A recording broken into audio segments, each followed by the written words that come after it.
This is the second part of a two-parter with Baroness Helena Kennedy. There was just too much to cram into one part, so please enjoy more of her wonderful wit and repartee. I was on the tube not very long ago, and I could feel somebody sitting to my left was looking at me, and so I turned around and she said, "Are you who I think you are?" And I said, and I hesitated for a minute, and I said, "Well, if you're thinking of killing your husband, I could be your woman."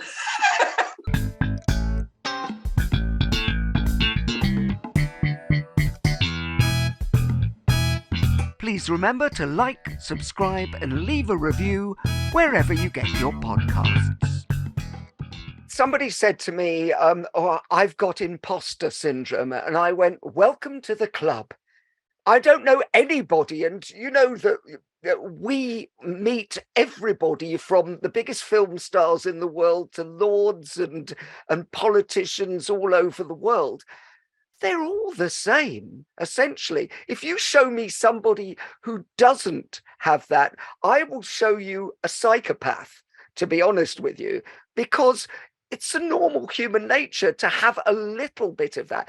What we learn to do, and I think this is interesting for anybody listening, is how do you learn to overcome that so you don't show it too much in the world, so you can appear confident? When I first started at the bar, I did feel, when I started going to law classes in my late teen, I was 18. Everybody in my class was posh, and I thought they sounded just like the voices that I used to hear on the radio growing up. And there's an interesting thing, which is that I made the assumption, and they were all men, and they were all boys, they were all young men who'd all gone to those very fancy schools, and I assumed, because of their voices, that they were very clever. I somehow, there's a certain kind of way of presenting, and their education had given them that confidence and that polish, which meant that they sounded intelligent, even when after a little while, you'd listen and you'd start thinking, that was a really stupid thing to say. And so you started realizing that actually, in many ways, it was about a veneer and about being able to, if you speak in a confident enough way, whatever's going on inside, you can present it differently. And by watching this, I realized that actually, one of the things is about controlling your voice and being able to speak with authority and being confident enough to address a courtroom or an audience or whoever. And one of the things that I also have found, and this is an interesting thing, is that when I got I'm now, I'm a King's Counsel now, actually. My QC overnight turned into King's Counsel. And once I became sort of prominent in my own profession and beyond, I realized that you're able to do things by looking somebody in the eye and not feeling somehow that their wealth, for example. I've had to raise money. When I was heading up in Oxford College, I wanted to create an Institute of Human Rights at Oxford, because I felt, if the major institutions like Oxford and Cambridge had human rights institutes, then they were bedded into our systems and would protect human rights in a way that it was an accepted thing as part of law. And so I started trying to raise the money, and it was going to, and in the end, I had to raise £25 million to build this building and then to create an endowment to pay the salaries of the director and so on. And so in talking to people about money, it's very important that you can look them in the eye and that you are not intimidated by somebody being very rich. And Glasgow, I think, and the whole business of that Glasgow way of being, of humor, seeing humor in things, was that I was able to ask people for serious sums of money because I wasn't overwhelmed by the fact of money. And I think that learning that in life is a very important thing. The fact that people become well known or become rich or whatever, it shouldn't make you imagine that they're any different from anybody else. And if you can talk to them about the important things in life and the things that really matter, they know about that too. And so it is one of those important things. And to not be overwhelmed by the fact that someone's well known, they underneath they're feeling all the same sort of stuff as you. That's a really interesting thing, is that I actually think that when you get well known, what happens is other people change and you don't. But as a result of other people changing, you start to go, oh, is it? So that ability to connect with humor, to do that bonding with humor, I think becomes vital in order to get to whether you're actually playing up or playing down in the social strata.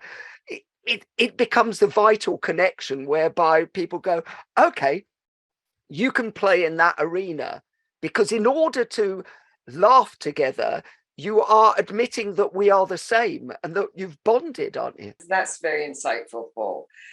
It's that business of laughing together creates a sort of, it's a conspiracy in a way. You're recognizing something in each other. Absolutely. That's so interesting. Yeah. Oh, I love the idea of it being a conspiracy. I'm not going down for it though, am I? Oh, no. And I promise you, I was on the tube not very long ago, and I could feel somebody sitting to my left was looking at me. And so I turned around and she said, "Are you who I think you are?" And I said, and I hesitated for a minute, and I said, "Well, if you're thinking of killing your husband, I could be your woman." And I tell you, it was so funny because all the folk, it was in the tube, and the folk around us, were all suddenly interested in me as well. I could see them going, "Can I have your card?" Oh, in your brilliant books, I mean, I recently read Miss Justice, and it's you talk about the way women present themselves has always mattered in court. Do you think that played into how women, because in my era of the Comedy Store, women found it harder to get a foothold in the Comedy Store, and it was the same in law, and it was the same in a lot of professions. I worked and still know well, and she's been on the show, Jo Brand. She was one of the only people who could get that foothold early. Now things have opened up a lot, but why was it so hard at the time for women, and still is to an extent? I mean, I have a whole set of women friends who are comedians. I mean, Jo is a friend of mine too, Sandy Toksvig and so on. And if you get together, they'll say that often they had, Sandy as a gay woman says that she used humour in a way to help bridge any sense that people might have that she was somehow different. And so and in the same way, I mean, Jo's stories about the starting days when people shout abuse at her and so on, she really was able to turn it on its head. And so I know quite a number of women who are funny like that, and how they've made humor a thing of inclusion. And I think that's that thing that we're talking about, the bonding thing that humor can create, and crossing divides. And it's interesting that so now, as people, it's that first step. Now you're finding more people from ethnic minorities being stand-up comedians and so on. There's a moment where that to put yourself into that space would be too terrifying, but actually by taking the leap into it, you then break down so many barriers. And so, it really is an interesting thing. And the fact of so many Jewish comedians was about, the business of, humor is so great amongst the Jewish community. And many of my Jewish pals will say, well, part of it is that, by self-mocking, self-deprecation can make it also be a bridging thing. And so it's an interesting thing for women. And of course, on the business of appearance and so forth, I mean, women are always struggling with this because there's always much more judgment made of women because of how they look, how they dress, how they appear. And I mean, listen, I'm the first person who would tell you, I used to be representing women. And I remember I was representing a woman and she was up, she had, it was a homicide of a very abusive husband, a terrible husband. And in fact, she and the daughter were in the dock in relation to his death. And while she was in Holloway prison, she was knitting for everybody, and she was a great knitter, June. And she said to me, "I've got a very nice sweater that I've knitted for going to the court." And she showed me the sweater, and it was full of sparkles. It was wool that had silver threads in it and gold threads in it. And I said to her, I don't want you to wear that. It's a lovely sweater. I love it. But do not wear it in the courtroom, because I wanted her there, looking somber. I did not want her there as if she was going to a cocktail party. Anyway, but of course, all the women in the prison had wanted these sparkly sweaters. And so that had become her niche thing in jail. But, and prisons are another place where I have to tell you that humour is incredible. It's a survival mechanism at that point, isn't it? Totally, and often women who are in custody can make you weep with laughter about telling you the stories of stuff in prison, it's interesting. Although they're also very places that are full of pain and misery, but it is about survival, as you say. So, what makes you laugh? I was just mentioning that I have a whole set of women friends who are comics, as well as being hugely serious when you're with them too. But Sandy Toxic is one of the funniest women alive. You should do her, Paul. I know Sandy. We used to do the Comedy Store Players together. We run into each other occasionally. I would love to do her. She is one of my favourite people, and so quick. So quick and so clever. And she's a lawyer who got away. I've always thought I must make a set of programs about the ones that got away. So many people who studied law and then thought, I'm not going to have a life of this, and she was one of them. She did law at Cambridge, and Sandy is one of the cleverest people I know. I mean, she's so clever, but her wit is so fast, and I just, to have an evening with Sandy always leaves me feeling I've been to a spa. Oh, the humour spa. Yes, how about that? Well, actually, don't know. It's a sideline for the Humourology project. Is that you can go to the humour spa and come away feeling cleansed. Yeah, but you can really. There's something about having a night where you really laugh, and how good it makes you feel. It really does. Isn't the oxytocin or something? Isn't there some is stimulated by laughter, and that it actually makes you feel good? Yeah. Oh, absolutely. I mean, the humour spa where you'll get a comedy cleansing. Well, you're the man to do it. If anybody can do it, you can. Well, actually, it's not a terrible idea. We're going into partnership, Helena. Okay, we'll start the first one in Glasgow. Oh yes, we've got plenty of opportunity there, definitely. Brilliant. Helena, we've reached the point of the show which we like to call quick-fire questions. Oh dear. Uh-huh. Well, that's a lovely reaction. Oh dear. It sounded like my granny. Oh dear. My children, you see, mock me because my mother used to say, "Oh dear," and it's like Mrs. Doubtfire, and I would say, "Oh dear." No, it's lovely. It's lovely.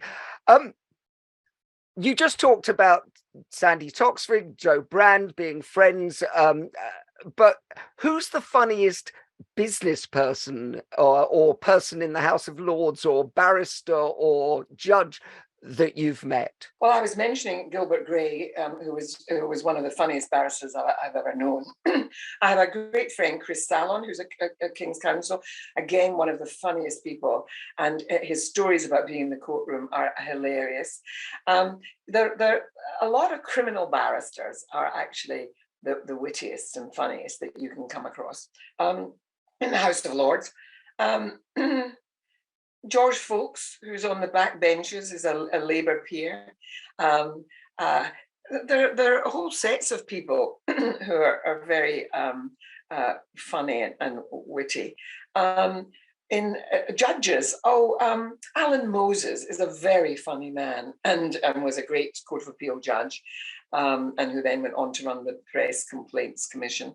Would you know that I was with Karen Brady yesterday, you know, who does the telly thing. The Apprentice. She's in the House of Lords now, but we were at a gathering yesterday. She can be hilariously funny. She's very good. You know, Fiona Shackleton, a woman in the House of Lords who's a lawyer and a family lawyer, and she always says that when she came into the House of Lords, she said there were a whole lot of very, very wealthy men who suddenly saw her coming in to take her place on the benches, and they all thought, oh my God.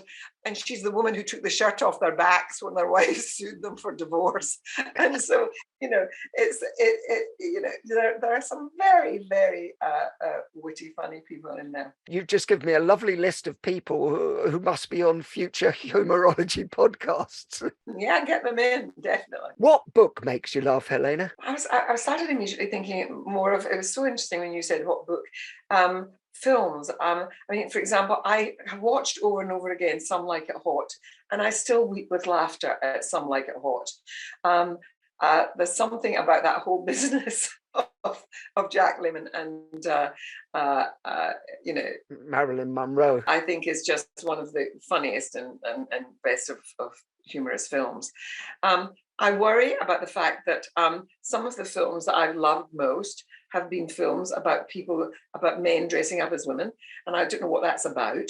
But in this world in which we're wanting to be much more inclusive, and I did the first trans case in an international court back in the 90s. I hope we don't get to a place where we don't think it's possible to laugh at. Do you remember, Tootsie? Tootsie is one of the most films. Are we going to stop being able to laugh at Tootsie? I would really regret that, and indeed Mrs. Doubtfire and so on. Books. I'm trying to think of what book. I mean, on music, on a record, one of the funniest records that I ever heard was Tom Lehrer. Do you remember Tom Lehrer? Oh God, yeah, no. My friend Jackie Green in the States used to have. When I used to go, she used to have an old record player, and she grew up with the Tom Lehrer, and she used to play Tom Lehrer all the time to me, and just the use of language was so precise as well. I love a comedy song. You don't get enough comedy songs. Obviously, with my background with Morris Minor and the Majors and the Calypso Twins, I would love a comedy song, but I still love, things like Ernie. I thought was a funny comedy song, but Tom Lehrer was much more intellectually pure.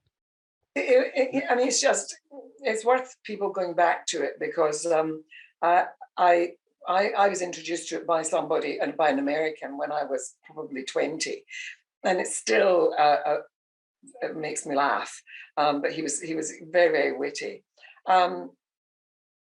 I'm trying to think of Howard Jacobson as a writer. Is a very, very funny man. And let me tell you, he always said, I was for a while the chair of the Booker Foundation, which gave the Booker Prize for literature. And I'd been on the board for a very long time. And I remember Howard won the prize, the Booker Prize. And he at the time said, I didn't think I could ever win the Booker Prize, because although I thought of myself as a literary writer, I couldn't stop myself being funny. And I didn't think that a funny book could win the Booker Prize. Well, he did win it with a very funny book. And his books are, while serious, are also hilariously funny. And so he's one of the writers that I think I know that I'm going to laugh while I'm reading his very fine novels. What I'm interested in actually isn't it? But I just suddenly thought of the whole thing of the way humor isn't valued so much by society. Very few comedians get into the House of Lords, for instance. Very few comedy films win Oscars, and it's things.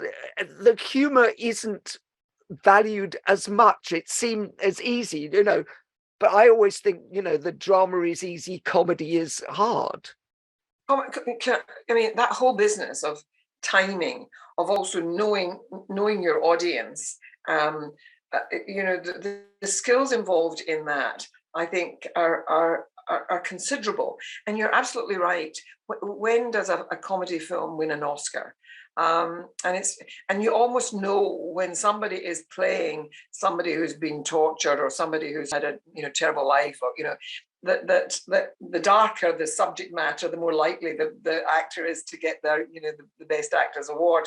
And it's in some ways unfair, because the skills involved in making people laugh are underrated, not underestimated, because I think that we know how important it is, but somehow in the serious business of the arts, we don't give it the credit that it deserves. My book, Humourology, which is not a plug, but it's just the byline is the serious business of humour at work. It is serious to get it right. Like somebody like Tom Lehrer that you're talking about, Howard Jacobson, it's a very serious art, and to get it right is much harder, I would say, than just to do something serious. You should get Howard on, because he will talk to you about that whole business of how the world of literature and the book world is so sort of steeped in some of these prejudices, that to be a great writer, that somehow you have to leave that behind. And I just don't think people are right. He's very good on that. I want to take a shift to the other side, because I know so much of the amazing work you do is very serious. So the question I want to ask is, what's not funny? I honestly think you can find humor in almost any circumstance, but it is interesting that some things are. Do you remember there was a film, and I think it was an Italian film, and it was about being it was about a man who was in a concentration camp, and with his child. Was it My Beautiful Life or something? It made me cry buckets. With the little child, and he pretends everything is a game, so the child doesn't get affected by it. Yeah, he tries to ameliorate the horrors of it all by using humor. And I remember having discussions with friends of mine about whether that was an acceptable thing to do, because some people said it was, that somehow the Holocaust was totally taboo, and it was interesting, because I thought the film was wonderful. For me, it was incredibly moving. In fact, the more moving because we knew about the horror. We knew that it was sitting alongside on that very tight wire. But some people really did feel that crossed the line. I don't like supposed humor for example, there are times when people think that they're being funny and they're really and they're really being cruel. And I don't like it where somebody is seriously diminished. But I'm trying to think of examples of it. You remember that business where Trump thought he was being funny when he was talking about somebody who had a disability and who had cerebral palsy or something, and had a shake, and he started mocking the person. And he thought that it was funny, and no doubt there were people in the audience who thought it was funny, but to most of us seeing it then, it looked so despicable. And so there are things that do cross lines. But I think even difficult subjects can be made humorous, but it has to be done with great sensitivity. But most really good comedians, most people who use humor, have very highly developed antennae as to what crosses the line and what doesn't. Anyone that I know who's really, really funny knows what will work and what doesn't, and what's cruel and what isn't. Well, that's interesting though. But that humour has to walk that tightrope, though, doesn't it? And sometimes you go over the line. Have you ever crossed the line in your own head and then had to pull things back? Last night I spoke at a medical. I was asked by a friend to come and speak at a medical dinner. I did a report recently on diversity and inclusion, which was for the Royal Colleges. This was for the Royal College of Surgeons, and it was to look at the fact that getting women into those top positions in surgery, it's a bit like the senior levels of the judiciary. There are not many women around, and you have to ask yourself the questions as to why that is. And I won't go into the whole serious business of the things that kind of where women feel at early stages exclusion, and therefore make choices that don't take them into those worlds where they know that it's going to be too painful. And so I had done this report for the Royal College of Surgeons, but last night I was invited to speak at this dinner, and I have to tell you that I would have said that the audience was 98% men, and quite a lot of my witticisms are around the business of guys getting it wrong, or whatever. Or the business that I have acted for large numbers of women, not large numbers, but in the scheme of things, I've done a lot of cases for women who killed their husbands, but usually after years of being abused and so on, where they eventually snap and they can't take any more.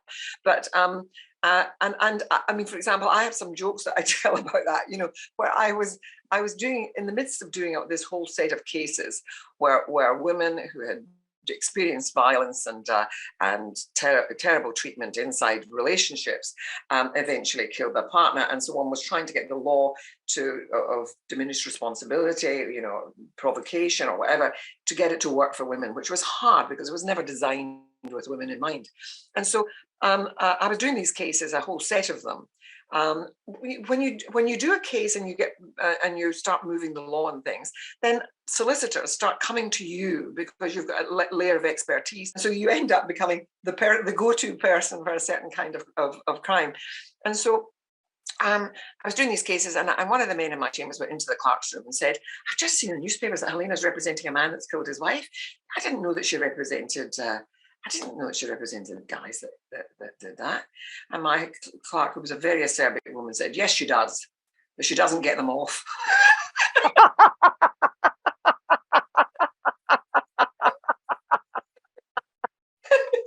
Which was not true, let me tell you.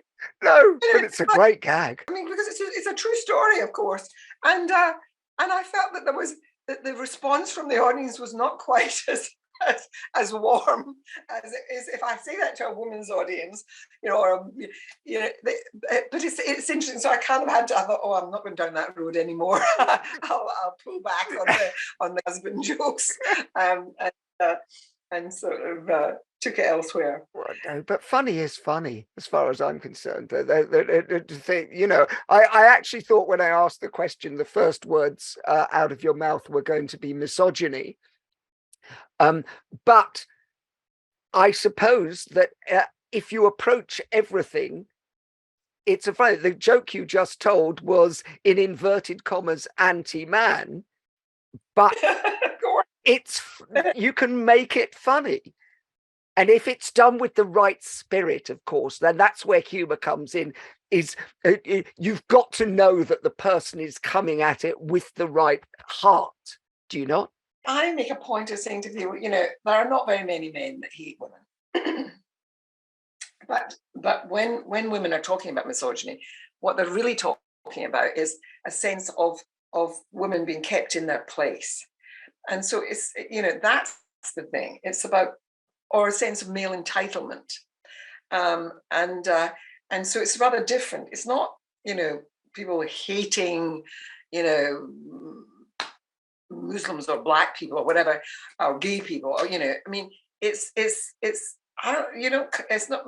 There are some men that hate women, but it's not many.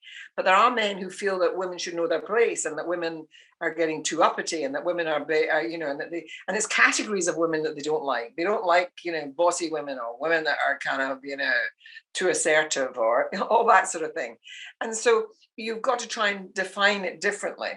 and I think that we're still having those sort of discussions in our society about just making sure that we're not finding ways of keeping women in their place. Well, I think in the comedy world, I think that I think men were intimidated by funny women. I've known lots of very intelligent, very funny women who have found it incredibly difficult to get male partners because they are either successful or funny or witty, and the male ego, as this is a generalization, obviously, can't take it. I can't remember who said it, but somebody said, I think it was Margaret Atwood, said the thing that women fear in relation to men is that they'll kill them.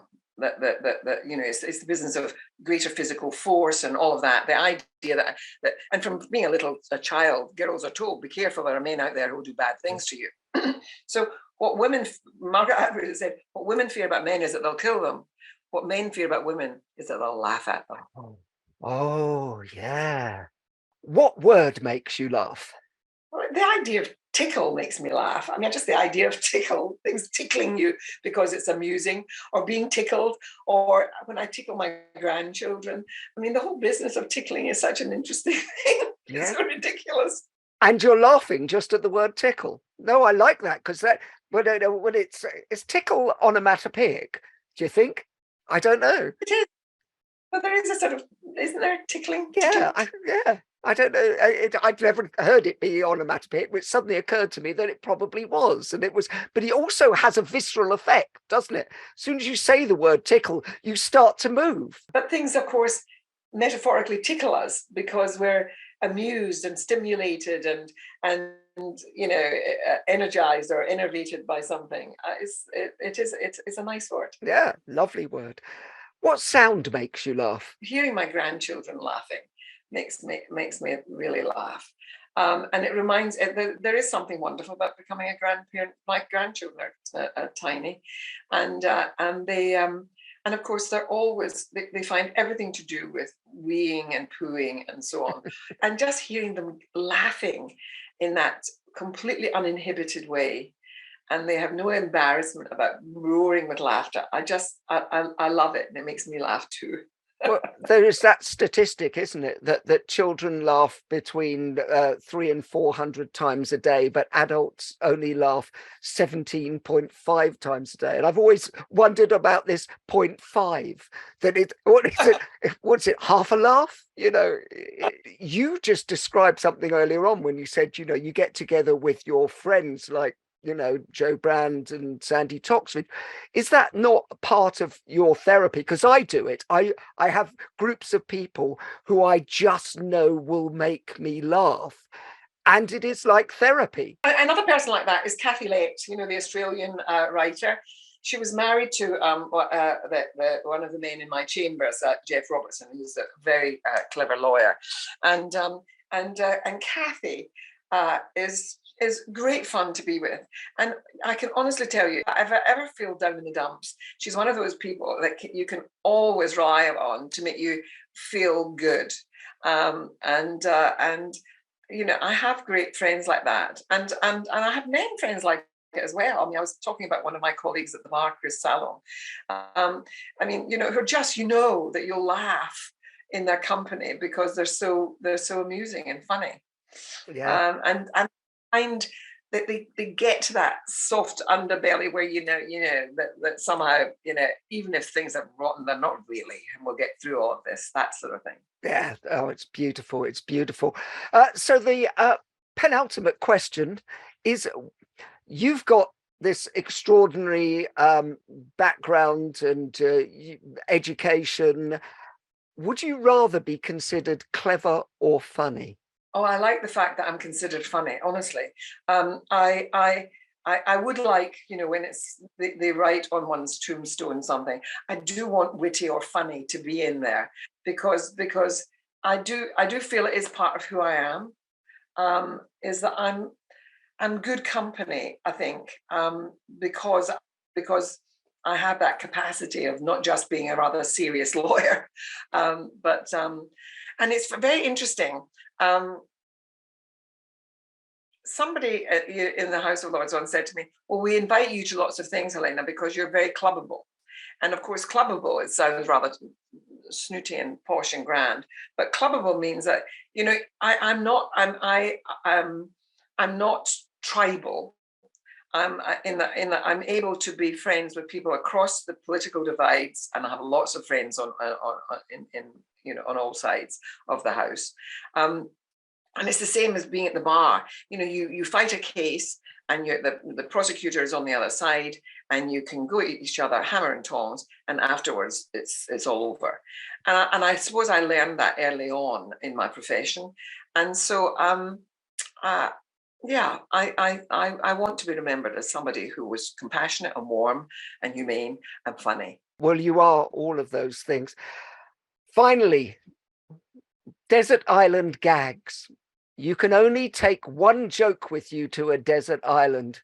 What is it? As lawyers, we're often the butt of jokes, and usually it's about us being sort of, you know, avaricious and having no ethics and being appalling people.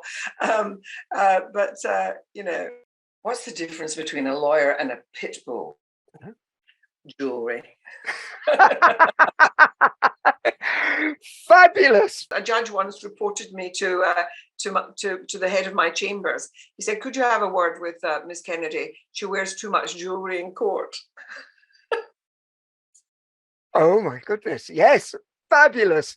You are wonderful. Thank you so much for spending the time with us on the Humourology podcast. You're not only clubbable, you are a great company and purely comedic. Thank you so much for being our guest today. Well, it was lovely being with you. Really terrific. The Humourology podcast was hosted by Paul Boross, produced by David Rose, music by Steve Hayworth, creative direction by Les Hughes, and additional research by Helen Sykes. Please remember to subscribe, like, and leave a review wherever you get your podcasts.